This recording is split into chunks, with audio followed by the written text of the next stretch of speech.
Astaghfirullah. Assalamualaikum warahmatullahi wabarakatuh.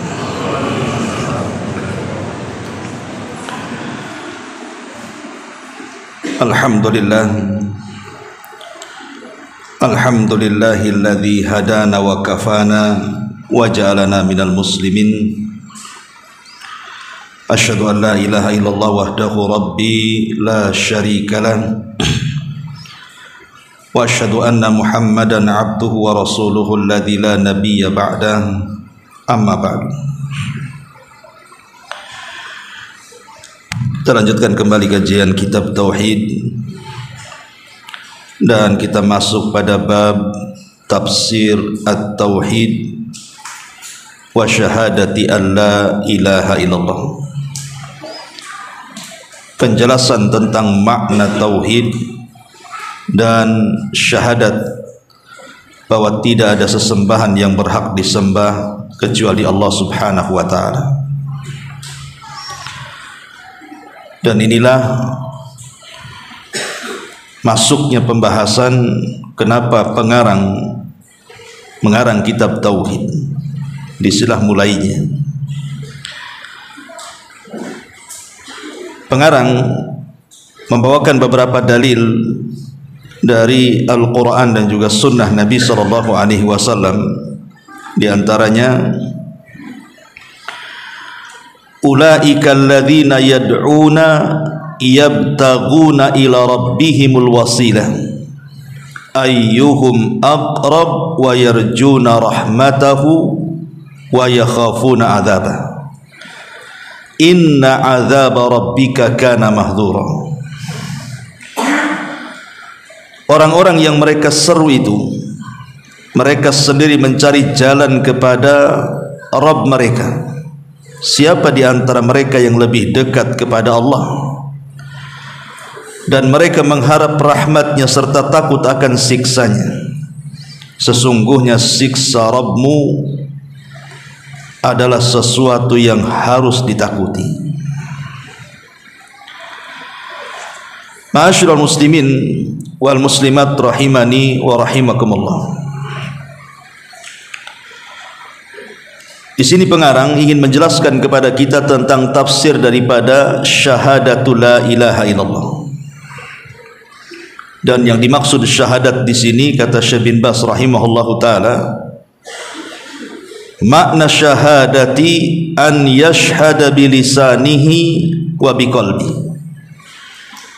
Jadi ketika kita mengatakan asyhadu an la ilaha illallah, maknanya bersaksi dengan lisannya dan juga dengan hatinya. Maknanya annahu la ma'buda haqqun illallah, yashhadu bilisanihi wa yu'minu biqalbihi. Meyakini dalam hatinya bahwa tidak ada sembahan yang berhak disembah kecuali Allah, kemudian kita lantangkan dengan lisan kita. Itu disebut syahadah. Di sini pengarang ingin menjelaskan kepada kita tafsir tauhid yang selama ini kita bertanya-tanya tentang makna daripada la ilaha illallah itu apa. Beliau ingin mentafsirkan kalimat itu. Apa makna di balik kalimat la ilaha illallah?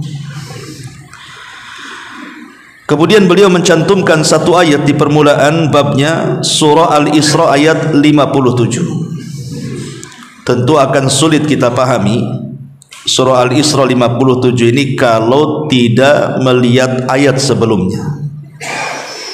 Baru kita akan lebih paham. Kalau kita baca ayat sebelumnya, ayat 56-nya, baru masuk ke 57-nya. Di ayat 56-nya dalam surah Al-Isra Allah katakan, qul id'ul ladzina za'amtum min dunihi la yamlikuna kashfa dzurri ankum wala tahwila. Katakan ya Muhammad, panggillah mereka yang kamu anggap Tuhan selain Allah itu. Mereka tidak kuasa untuk menghilangkan bahaya dari dirimu bahkan tidak pula kuasa untuk memindahkan bahaya itu. Di sini Allah Subhanahu wa taala menantang kepada orang-orang musyrikun, orang-orang yang menyembah selain daripada Allah Azza wa Jalla. Katakan ya Muhammad kepada mereka, katakan kepada Tuhan-Tuhan yang disembah selain Allah itu, apakah disembahnya secara redha ataupun tidak redha? Apakah disembahnya karena pengetahuan dia atau tanpa pengetahuannya? Katakan kepada mereka. Maksud redha dan tidak redha itu karena ada makhluk yang disembah karena keredhaannya, memang dia redha untuk disembah, seperti Fir'aun, di mana Fir'aun mengatakan, wa qala fir'aunu ya ayyuhal mala'u ma alimtu lakum min ilahin ghairi. Apa kata Fir'aun?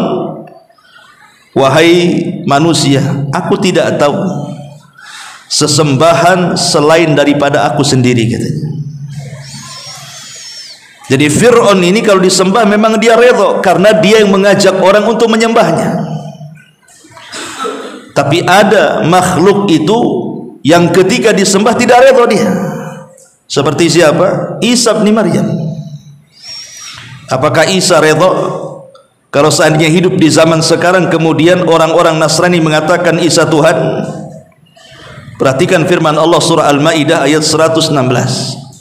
Wa idh qala Allahu ya Isa ibn Maryam a anta qulta lin-nasi ittakhiduni wa ummi ilahaini min dunillah qala subhanak ma yakunu li an akuna ma laysa li bihaq in kuntu qultuhu faqad alimta ta'lamu ma fi nafsi wa la a'lamu ma fi nafsik anta 'allamul ghuyub.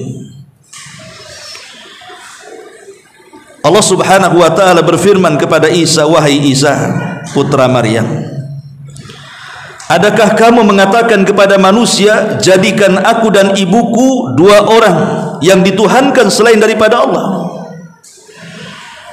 Maka Isa menjawab, maha suci engkau ya Rabb, tidak patut bagiku mengatakan pada yang bukan hakku mengatakannya.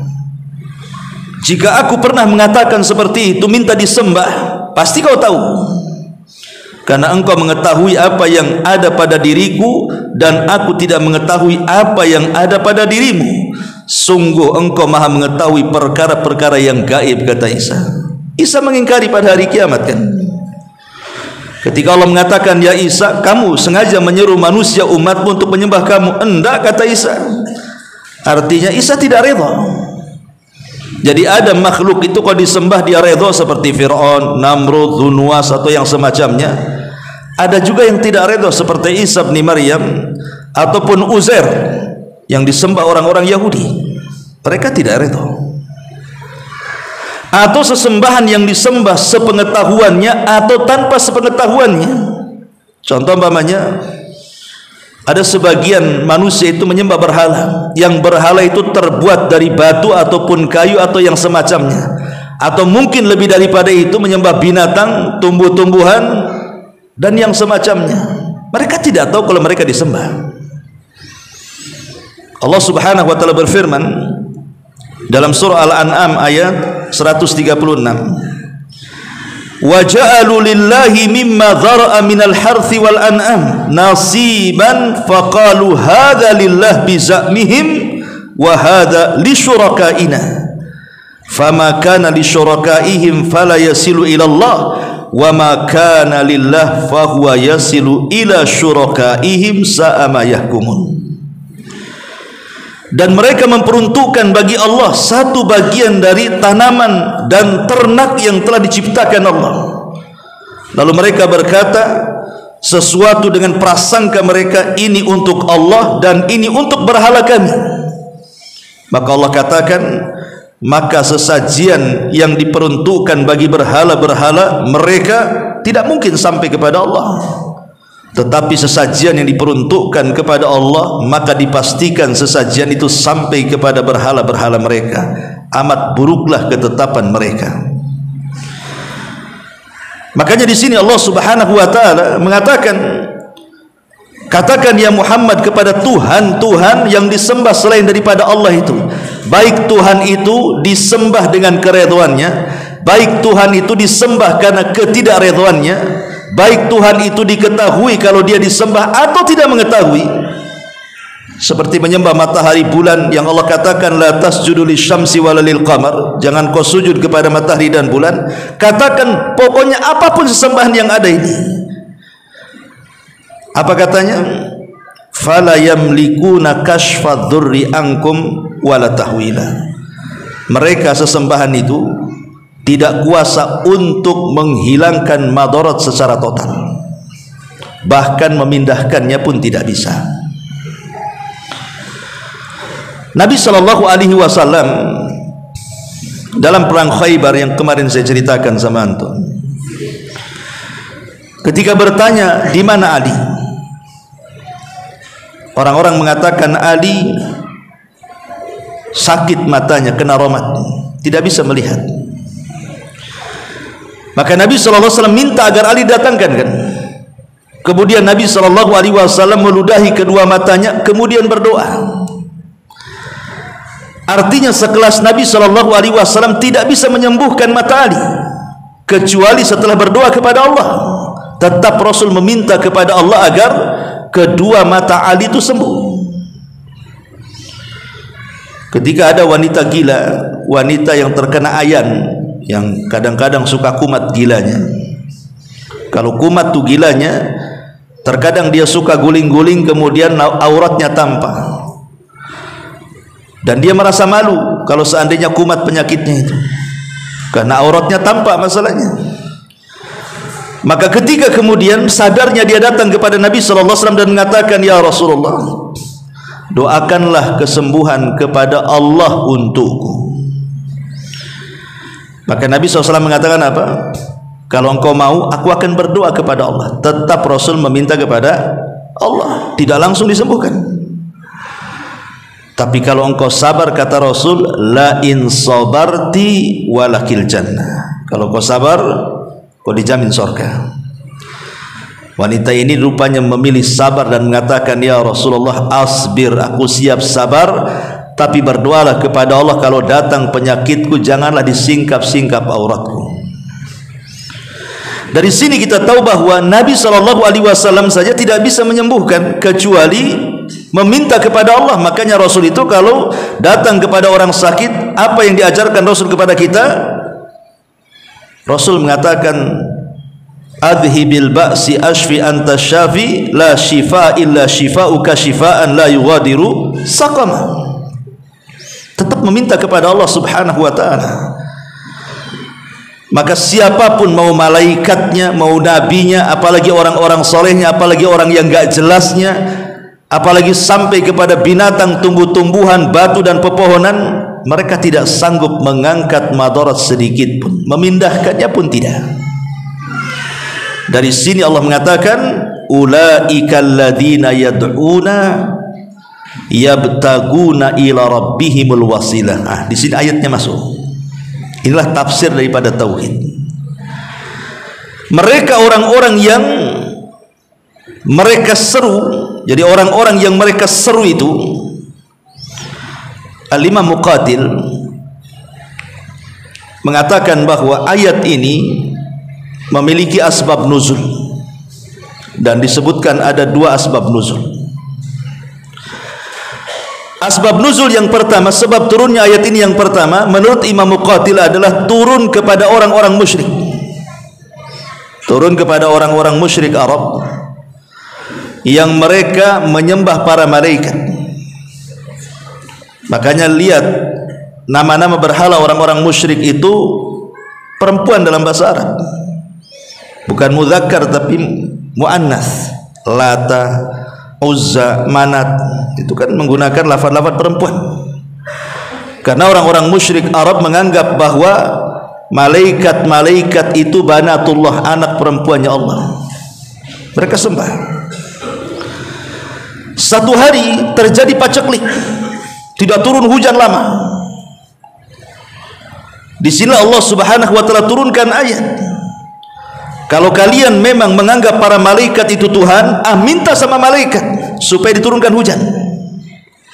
Maka Allah mengatakan, qulid'ul ladzina za'amtum min dunihi fala yamlikuna kashfa dzurri ankum wala tahwila. Sesembahan yang kalian sembah selain daripada Allah itu tidak sanggup menyingkap madarat, memindahkannya pun tidak, walaupun malaikat. Sekarang apa yang kalian sembah dari kalam, minta pertolongan sama malaikat. Allah turunkan ayat ini satu pendapat. Kemudian Allah mengatakan mereka, siapa mereka di sini? Malaikat maksudnya, yang diseru selain daripada Allah itu. Malaikat sendiri yabtaguna ila rabbihimul wasilata ayyuhum aqrab. Jadi mereka malaikat sendiri yang disembah oleh orang-orang musyrik itu mencari jalan kepada Rabb mereka, siapa di antara mereka yang lebih dekat kepada Allah. Ini satu pendapat. Pendapat yang kedua, menurut Abdullah bin Mas'ud radhiyallahu anhuma, bahwa ayat ini turun sebab nuzulnya adalah kepada orang-orang musyrik Arab yang menyembah jin. Sebagaimana Allah Subhanahu wa taala berfirman dalam Al-Qur'an dalam surah Jin, Allah mengatakan, wa annahu kana rijalun minal insi ya'udzuna birijalin minal jinni fazaduhum rahaqa. Ada sebagian manusia yang datang kepada jin meminta perlindungan, maka jin menambah kekufuran mereka. Orang-orang Arab itu, mereka kalau lewat di sebuah tempat yang menyeramkan, maka mereka akan permisi kepada tempat itu dan mengatakan, wahai sayyid, wahai tuan penunggu tempat ini, wahai tuan penunggu tempat ini, izinkan saya lewat.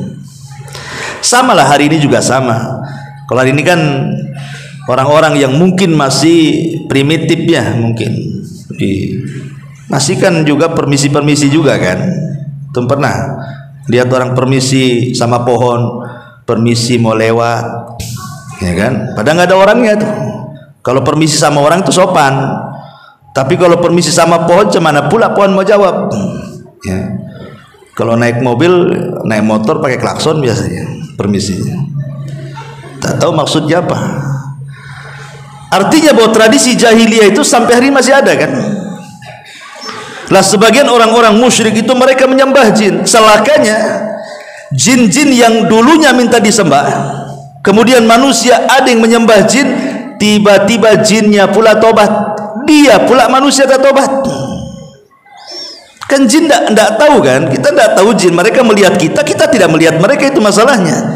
Innahum yarakum wa qabiluhum min haitsu la tarawnahum. Mereka dan semua kabilahnya bisa melihat kita, tapi kita tidak bisa melihat mereka. Lah ada orang-orang itu yang mereka menyembah jin, ketika jinnya sudah disembah, tiba-tiba jinnya tobat, yang nyembah jin tak tobat-tobat. Maka turunlah ayat ini.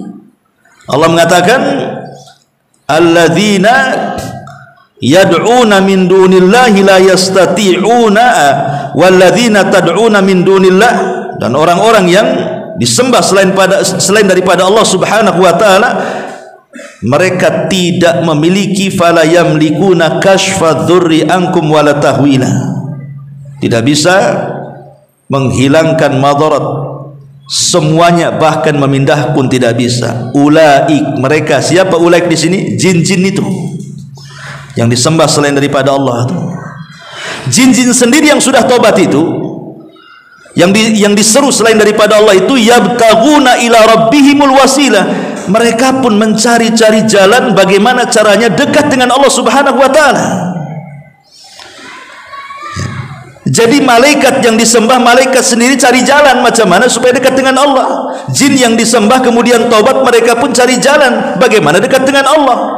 Lah mereka sibuk mencari jalan kepada Allah, kita pula sibuk menyembah mereka. Itu akalnya di mana tuh? Masyaallah muslimin yang dimuliakan Allah Subhanahu wa taala.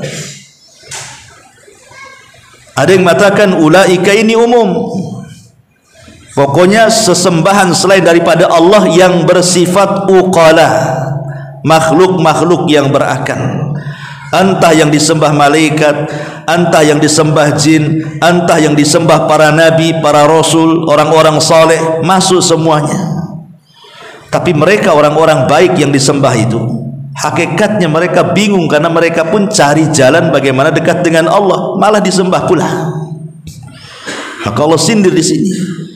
Ulaika alladzina yad'una yabtaghuna ila rabbihimul wasilah ayyuhum aqrab. Ada yang mengatakan bahwa ulaika alladzina yad'una yabtaghuna ila rabbihimul wasilah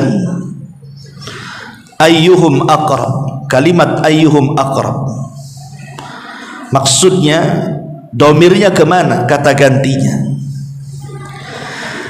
Ada yang mengatakan bahwa kalau yang dimaksud kata gantinya, yang domir dalam kalimat aqrab di situ, ayyuhum aqrab, kembali kepada ulaika, pada makhluk yang disembah dari makhluk-makhluk yang berakal, entah malaikat, entah jin yang saleh, entah orang-orang saleh, para wali dan yang lainnya.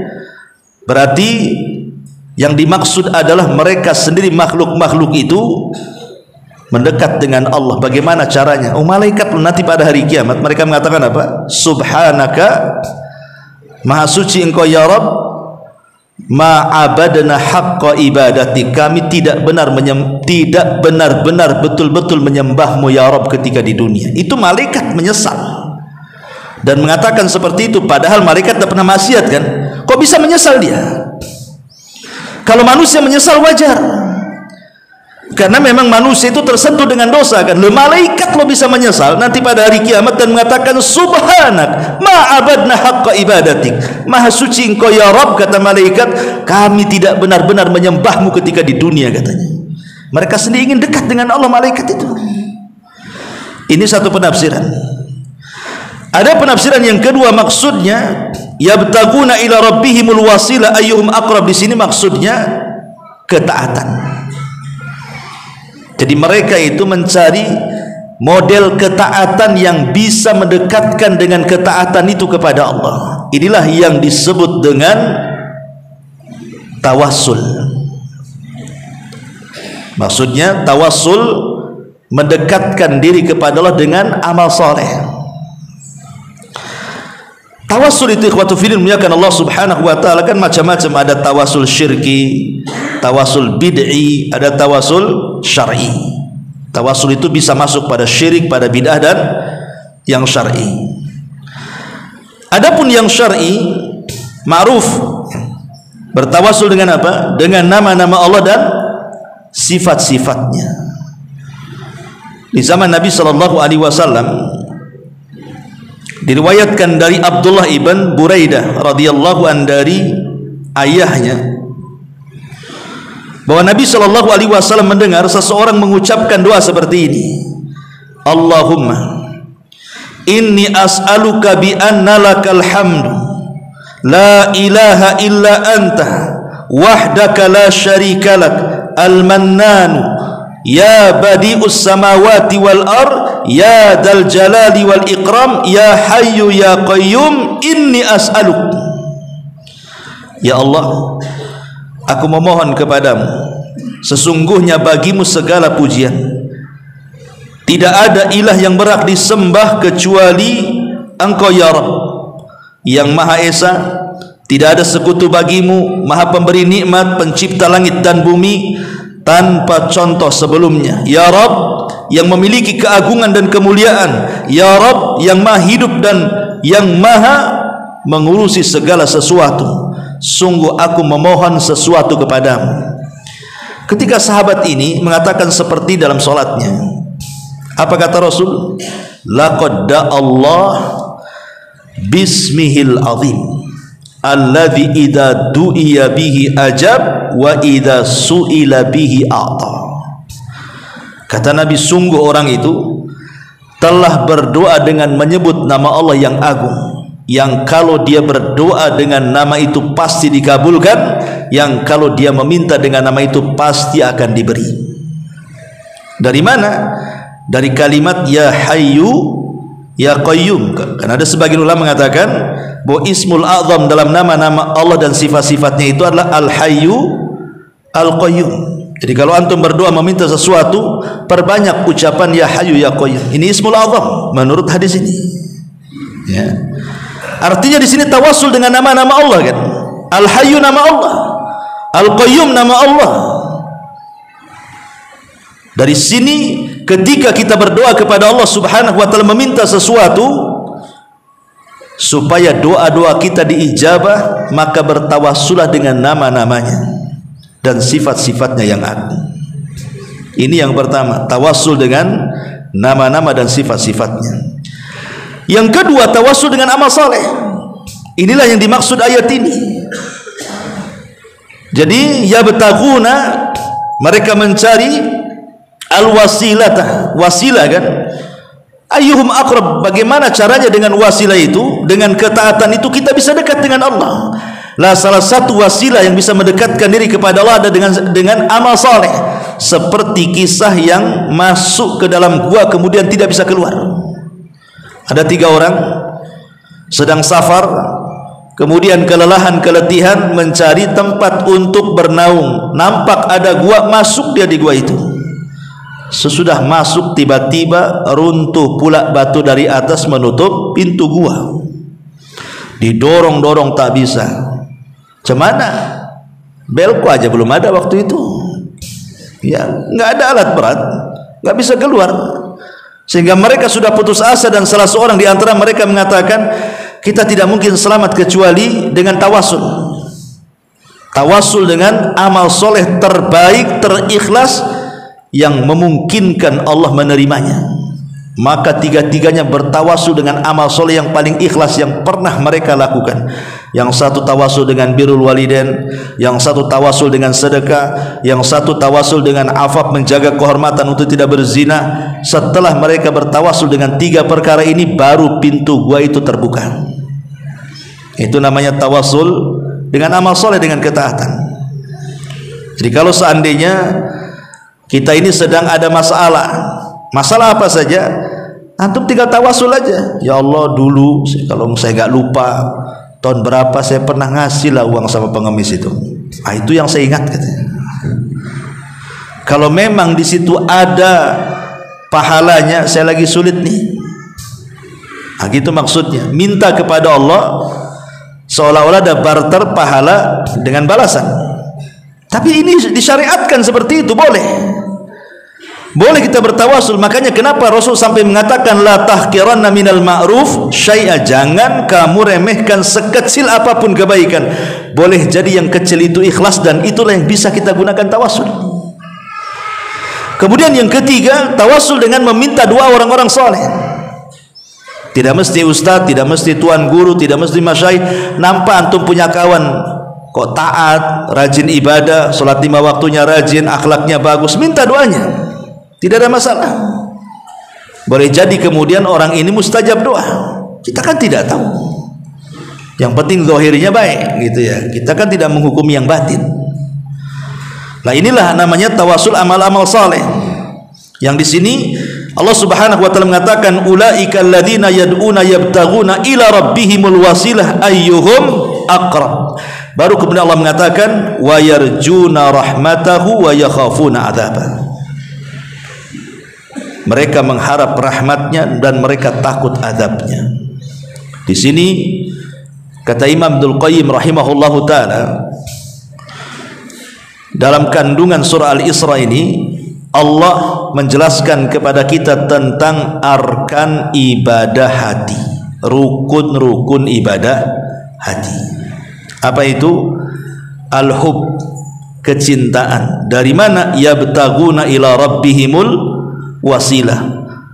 Jadi sesembahan yang disembah itu, ataupun orang-orang yang diseru selain daripada Allah dari kalangan malaikat dan jin ataupun mungkin manusia yang soleh itu, mereka sendiri mencari-cari jalan menuju Tuhan mereka, menuju Rabb mereka. Artinya Di sini tertanam perasaan hub, cinta, karena tidak mungkin orang itu mendekatkan kepada kecuali dengan cinta. Kemudian yang kedua, wa yarjuna rahmatah, mereka mengharap Rabbnya. Di sini ada roja, harapan. Dan yang ketiga, wa yakhafuna adzabah, ada al-khauf, perasaan takut. Inilah yang disebut dengan rukun ibadah namanya. Cinta, harap, takut. Kata Imam Ibnul Qayyim, seperti burung. Ruhnya burung itu cinta, dua sayapnya itu takut dan harap. Dan tiga-tiganya tidak boleh lepas kepada orang yang beribadah. Karena ada orang yang kemudian beribadah dengan cinta saja dan mengatakan, aku tidak cinta ingin masuk surga, tapi aku pun takut masuk neraka, tapi aku hanya cinta dengan zat Allah saja. Ini perkataan orang-orang zindik, munafik, ikhwan. Atau ada orang-orang yang beribadah kepada Allah itu dengan perasaan takut, seperti orang-orang Khawarij, akhirnya mudah mengkafirkan orang. Atau ada orang yang beribadah kepada Allah itu dengan harapan saja, seperti orang-orang Murji'ah, makanya mereka maksiat pun tidak peduli. Kenapa? Karena tidak mempengaruhi iman, kan bahaya. Maka ahli sunnah wal jamaah menggabungkan tiga-tiganya. Kita beribadah kepada dengan cinta, kita beribadah dengan perasaan harap, dan kita juga ibadah dengan perasaan takut. Cinta artinya dalam rangka melaksanakan perintah, lillah karena Allah, salat karena Allah, semua karena Allah. Adapun mengharap, karena dalam ibadah itu kita perlu berharap. Antum ngaji di sini, harapan antum apa? Ya di akhirat dapat surga lah. Apalagi harapan antum. Ya. Kemudian ketika tertanam perasaan takut, takut kalau seandainya ada ibadah kita yang tidak diterima, takut kalau maksiat kita menjadikan azab, dan begitu seterusnya. Karena kalau tiga perkara ada dalam ibadah, inilah yang disebut dengan arkan ibadatul qalbi, namanya rukun ibadah hati. Kalau rukun ibadah badan, ikhlas dan ittiba. Kalau ingin diterima amal ibadah badan, yang penting ikhlas, kemudian ittiba. Kalau ingin diterima ibadah hati, cinta, harap, dan takut. Kemudian Allah tutup, inna adzab rabbika kana mahdzura, sesungguhnya azab Rabbmu itu sangat menakutkan. Sekarang pendalilannya gimana ayat ini? Kita kan bercerita tentang tafsir tauhid, ya, tafsir persaksian bahwa tidak ada sesembahan yang berhak disembah kecuali Allah. Kemudian pengarang menyebutkan surah Isra ayat 57. Pendalilannya macam mana? Yang pertama, di dalam ayat itu Allah Subhanahu wa taala menjelaskan hakikat tauhid, bahwa ibadah itu tidak boleh diselewengkan kepada selain Allah. Ibadah apapun, karena selain daripada Allah Subhanahu wa taala itu tidak mampu mendatangkan manfaat ataupun mencegah madarat. Itulah yang dikatakan ulaikal ladzina qulidul ladzina za'amtum min dunillah fala yamlikuna kashfa dzurri ankum wala tahwila. Di sini penafian namanya, peniadaan, bahwa sesembahan selain daripada Allah itu tidak sanggup untuk mendatangkan manfaat ataupun mencegah madarat. Dari kalimat qul ud'ul ladzina za'amtum min dunihi fala yamlikuna kashfa dzurri ankum wala tahwila. Al-Isra ayat 56-nya. Ini meniadakan sesembahan selain daripada Allah, mereka batil, tidak sanggup untuk mendatangkan. Yang kedua, menetapkan bahwa kita harus betul-betul dekat dengan Allah, mencari cara jalan bagaimana kita dekat dengan Allah, dengan amal saleh, dengan ketaatan, dengan solat, dengan puasa, dengan zakat, dengan haji, di mana semua ibadah tidak boleh diberikan kecuali kepada Allah. Itulah yang disebut ulaikal ladzina yad'una yabtaghuna ila rabbihimul wasilah. Dan yang ketiga di sini dijelaskan tentang rukun-rukun ibadah hati, bahwa perasaan cinta, bahwa perasaan takut, bahwa perasaan harap tidak boleh diselewengkan kecuali kepada Allah Subhanahu wa taala. Itulah 3 poin daripada tafsir at-tauhid di dalam surah Al-Isra yang kita bahas ini. Ma'asyiral muslimin yang dimuliakan Allah Subhanahu wa taala. Ada ayat-ayat yang semakna yang Allah Subhanahu wa taala katakan dalam Al-Qur'an. Pertama surah Fatir ayat 13-14. Walladzina tad'una min dunihi ma yamlikuna min kitmir. Dan orang-orang yang kamu seru sesembahan selain daripada Allah itu tidak mempunyai apapun walaupun setipis kuli biji kurma. Itulah disebut kitmir namanya. Biji kurma itu ada kulitnya. Nah, itulah kitmir. Sesembahan selain daripada Allah, sekulit biji kurma saja mereka tidak punya. Kemudian Allah mengatakan in tad'uhum, kalau engkau seru mereka, kalau engkau berdoa kepada mereka, la yasma'u du'aakum, mereka enggak mungkin dengar. Jadi kalau kita ini meminta kepada batu, meminta kepada pohon, meminta kepada gunung-gunung, kawah-kawah, lembah-lembah, ini mereka makhluk jamad, makhluk yang padat, tidak mungkin dengar, nggak ada telinga mereka. Buat apa menyembah itu? Seperti orang minta ke batu aki itu. Ini untuk apa nih? Oh, ini kalau usaha lancar nih. Lu waktu zaman-zamannya gila batu aki itu kan. Nah, sekarang tak ada, batu ulek pun tak ada. Orang nggak ada yang laku lagi kan. Sebentar aja tuh batu aki lah. Itu batu aki nggak denger. Kau minta sama batu aki pula. Bagaimana dengar, telinga aja tak punya. Kemudian Allah mengatakan walau sami'u, okeylah mereka mendengar. Mereka bukan batu, mereka bukan pohon, mereka bukan gunung, bukan kawah, bukan lembah. Mereka manusia yang dalam kuburan itu. Manusia kan punya telinga, bisa bicara, tapi sudah mati masalahnya dalam kubur. In tad'uhum la yasma'u du'akum walau sami'u, anggaplah mereka mendengar. Mastajabu lakum, mustahil bisa mengabulkan permintaan kamu. Orang yang datang ke kuburan meminta-minta, anggaplah yang dalam kuburan itu mendengar.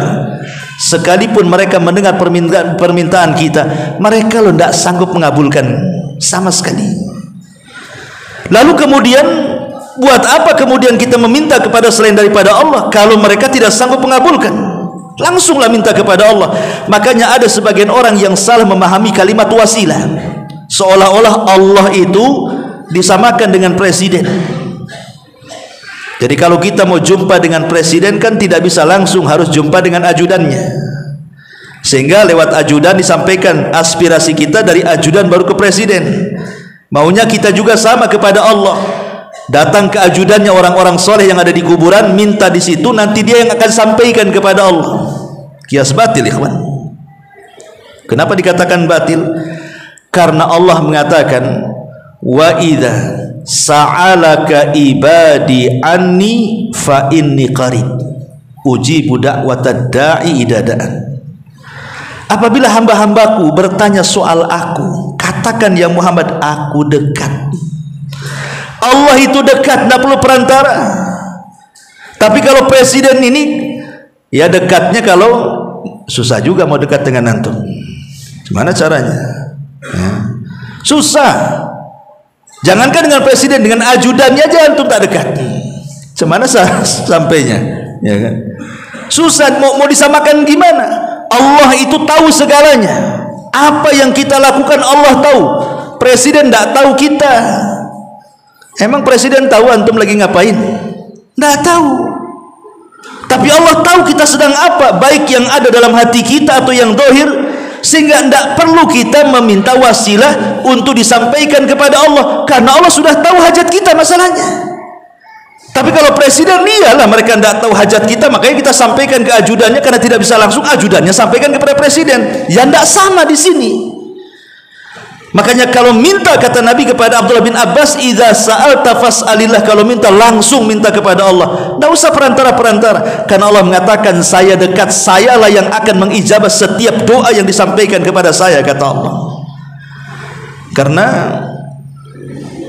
orang-orang musyrik itu mereka mengatakan ala lillahi dinul khalis, walladzina takhadhu min dunihi awliya ma na'buduhum illa liqarribuna ila Allahi zulfa. Ingatlah, hanya kepunyaan Allah lah agama yang bersih. Dan orang-orang yang mengambil perlindungan selain daripada Allah berkata, kami tidak menyembah mereka melainkan supaya mereka mendekatkan kepada kami, kepada Allah dengan sedekat mungkin. Itu alasan orang musyrik dulu. Jadi orang-orang musyrik Arab ini, mereka kan datang kepada Lata Uzza Manat. Lata Uzza Manat ini kan orang-orang baik, ya, seperti Lata. Kenapa disebut Lata? Itu dulu waktu masih hidup si Lata ini, dia suka ngadon roti, kemudian dikasih jemaah haji. Karena kebaikannya yang luar biasa, meninggal dia, dibuat patungnya namanya Lata, disembah akhirnya. Jadi datang Islam, ngapain kalian nyembah si Lata? Apa kata orang musyrik? Ma na'buduhum. Mereka ingkar, enggak, kami enggak menyembah si Lata, katanya. Kami hanya menjadikan si Lata ini wasilah kami kepada Allah, katanya. Itu alasan orang-orang musyrik dulu. Nah, sekarang orang-orang yang datang ke kuburan orang soleh meminta-minta, alasannya kan sama kan? Persis seperti yang Allah katakan, ma na'buduhum illa liqarribuna ila Allahi zulfa, kan? Supaya kami bisa mendekatkan diri kepada sedekat-dekatnya. Alasannya, mereka orang baik, kami orang hina, nampaknya tidak pantas berjumpa dengan Allah. Biarlah kami salurkan permintaan kami kepada orang soleh yang dekat dengan Allah, nanti dia akan membisikkan kepada Allah. Nah, ini kan masa mau disamakan Tuhan dengan manusia? Batil, ikhwan, ya. Ma'asyiral muslimin yang dimuliakan Allah Subhanahu wa taala. Karena Allah juga mengatakan, innal ladzina tad'una min dunillah ibadun amsalukum fad'uhum falyastajibu lakum in kuntum shadiqin. Sesungguhnya berhala-berhala yang kamu seru itu selain daripada Allah, mereka juga makhluk sama dengan kalian. Yang kita datang ke kuburan yang disebut para wali, mereka juga makhluk, nggak usah diminta-minta. Yang datang ke dukun-dukun, mereka makhluk, nggak mungkin mereka memberi. Makhluk itu sendiri mereka butuh kepada Allah. Lah orang yang butuh kepada Allah, kemudian kita butuh pula kepada dia, kenapa tidak langsung kepada Allah? Nah, dari sini ma'asyiral muslimin yang dimuliakan Allah Azza wa Jalla, batilah sesembahan selain daripada Allah Subhanahu wa taala. Ya. Baik, ini ada pertanyaan, bagaimana dengan kalimat kami takut masuk neraka dan kami tak pantas di sorga? Terus mau kemana? Ini sebenarnya kalimat ini clear. Kita takut dari neraka dan kita juga harus mengharap sorga. Semua umat Nabi itu masuk sorga. Kita pantas masuk sorga. Kenapa? Karena Rasul yang mengatakan kullu ummati yadkhulunal jannah. Semua umatku, kata Rasul, pasti masuk sorga, kecuali yang tidak mau masuk sorga. Ini orang bodoh nih, gak mau masuk sorga. Ketika Rasul ditanya, kenapa kok ada orang yang gak mau masuk sorga? Iyalah, kata Rasul, man ata'ani dakhalal jannah wa man asani faqad aba. Siapa yang taat denganku dia masuk sorga, siapa yang enggan taat kepadaku maka dia masuk neraka. Umat Islam itu pasti masuk sorga.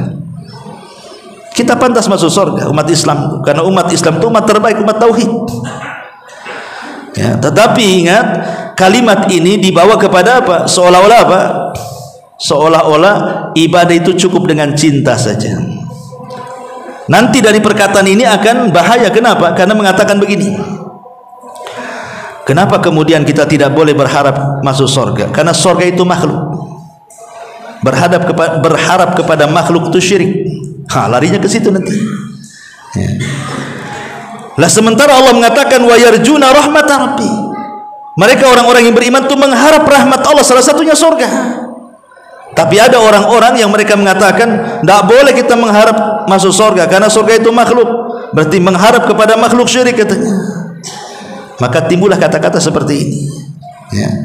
Maka kita katakan kita takut kepada sorga, kita takut kepada neraka, kita juga mengharap masuk sorga, dan kita juga cinta kepada Allah Subhanahu wa taala. Wallahu a'lam bishawab. Subhanaka wa bihamdika asyhadu an la ilaha illa anta astaghfiruka wa atubu ilaik. Allahu ta'ala alam. Assalamualaikum warahmatullahi wabarakatuh.